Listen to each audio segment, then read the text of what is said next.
Happy Friday to the masses, you know. Go and bless up on yourself and thing. Don't know it's all about like a weekly update. You know what I mean? Some things transpire this week where, you know, from the whole COVID vibes to the amount of senseless killing we see are going. You know, I feel wonder we really are going out the road, brethren. You know? You don't know, overall settings is all about pushing a different narrative, you know, giving people a different way, an alternative look at their perception of life. You know, that's what it's all about, because you don't know the news and the media, them gang way, and then basically I push a narrative where if you're not really conscious of what's going around you, you tend to get sucked into it and become a slave to it, you know? Yeah, man. But first and foremost, I want to say rest in peace to Mama Christie, the mother of Shabba Ranks. You know, she passed away at the age of 81. She was the inspiration behind Dexter Daps' Shabba Mother Pat. Definitely a matriarch to not only her own children, but obviously to the people in the community where Shabba hailed from, you know. That was an untimely loss right on the hills of Father Uri, and, you know, bless up Annie anywhere you're there right now. And all surviving members of the iconic figures, Mr. Uri's family. It's so ironic that in conjunction with Uri's death, one of the pictures that you see circulating and the videos that you see circulating is Shabba Ranks actually crowning him, you know, only to go on and lose his mother a week after. You know, kind of sad. You know, but, you know, at the end of the day, that's the one thing that you're guaranteed in this lifetime is death. So, what you do prior to your birth is non-existent. So, the amount of time where you flip up in your mama belly and do all the way you do, it not really hold no merit in the world. But your journey begins once you come into the world. So what matters is what happens in between birth and life. Yeah, man. Also, there was this killing that I was hearing about, this soldier over in Colorado, Jamaican soldier, 33 years old.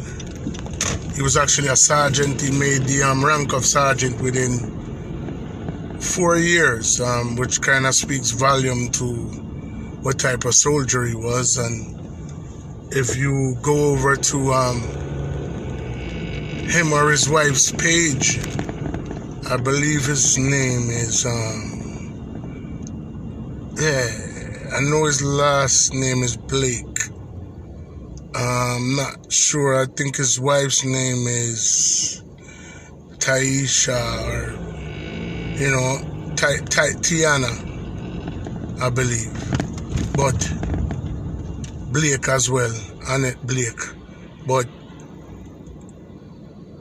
if you look at their page, their life seems to be intact. They seem very happy with each other, and I'm talking about just a month prior to all of this madness.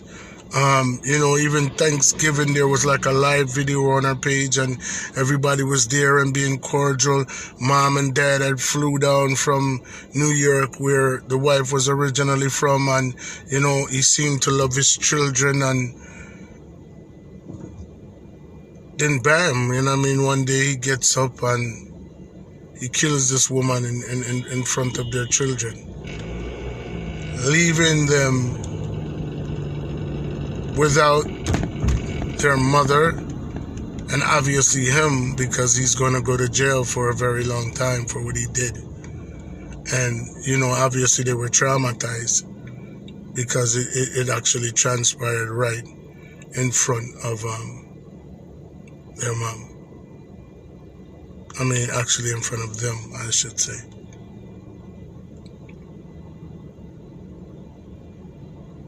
You know, I always try to not necessarily rationalize with people in instances like that, but I always tend to like dig deeper to find out like what would motivate someone to do something like that, you know. And it's apparent that there had to be some type of underlying abuse or some type of psychological damage going on prior to this, because I just find it very hard to believe that someone would just get up and just brutally murder not only someone that they love, but take them away from the children that you love as well. You know, give up your own freedom and, you know, the ability and the privilege to be around your children. You know, I mean, I can't fathom that. I can't understand it. You know, that was another big story in the news this week.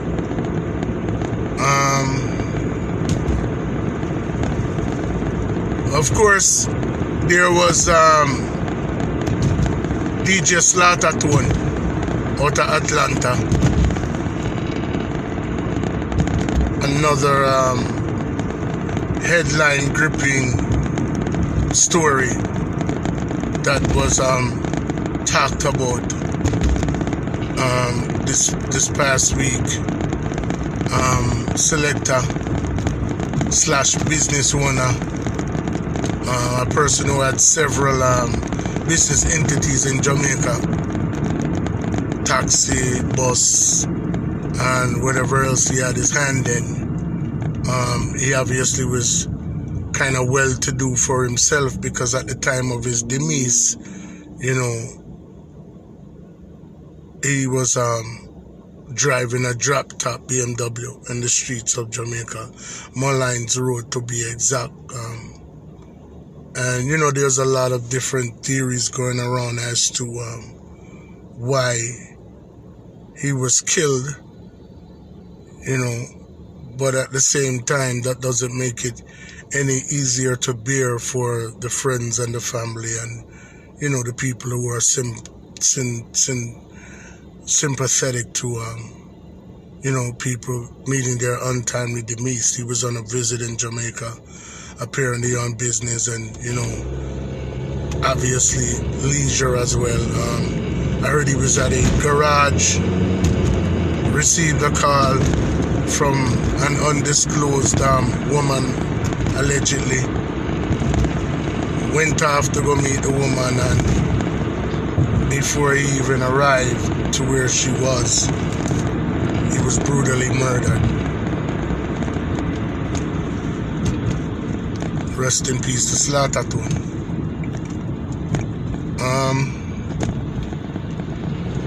In regards to the COVID numbers, I don't have the exact statistics in front of me, but based on everything that I know, the numbers are still rising, and rightfully so, because of the fact that, you know, we tend to not acknowledge the fact that it's actually something there. You know, we go about our days, and, you know, we tend to feel like we're being robbed of our civil liberties. I mean, there's a lot about what's going on that I can't personally understand, you know, because I'm like, I reside in Philadelphia. I'm not sure if Dave & Buster's is like a franchise that's like all over, but it's more of like an entertainment complex kind of set up in the form of like a restaurant or a Chuck E. Cheese for adults, children as well, but you know, like a entertainment complex. And I'm hearing that someone was shot in the parking lot of a Dave and Buster's here in the Philadelphia area. So I'm like, Dave and Buster's is open in the midst of a pandemic, but they can't find a way to open something as vital as schools for children who have been out of school since the outset of this particular disease. People still are coming and going freely. You know, me not dry snitch for nobody, but you know, events are still happening. Dave and Buster's is still open. There was a man shot at a bowling alley on the outskirts of Philadelphia. So obviously, entertainment, or I should say education, is taking a backseat to entertainment, it would seem. You know, and I can't really understand how an entertainment complex would be open, but opposed to a school where, you know, children obviously need their education. So,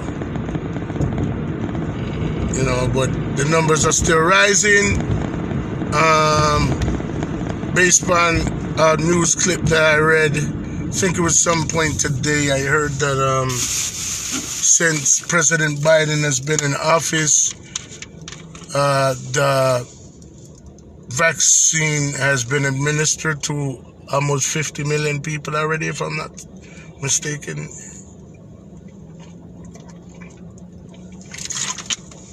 I don't know who's I work at a hospital and I'm still weighing my options. It hasn't become mandatory as yet. I do think that it's probably leading up to that at some point. Not sure, but at some point it may lead up to that, because I mean, if you don't have the vaccine, then I find it hard to believe that you'll just be able to go about your daily routine. I mean, if traveling now requires you testing to leave and testing to come back, then eventually it's either you're going to have to test everywhere you go, or you're just ultimately going to take the vaccine to avoid the tests and avoid the restrictions that probably come with not taking the test. So I feel like it's just a matter of time before that becomes mandated. I mean, who am I though? It's just my personal opinion. I'm entitled to it, right? As far as overall settings is concerned, I just want to say big respect in every aspect to the people all over the world who have been in support of this movement. We're still merely a work in progress, but we've made some positive strides over the past 5 months. Last week, we had Shinehead, Edley Shine, Jackian, and an artist by the name of I Heights. This week, we bring back to you, first up will be a young man whose mother was on the Oprah Network. I don't want to pronounce her name wrong, but I know her last name is Van Zandt. If you guys are familiar with the show, I think it's called Fix My Life.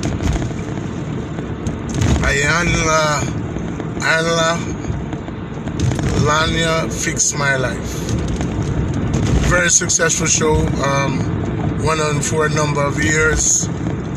She ultimately ended it, not sure of the exact date, but the son has taken up the tradition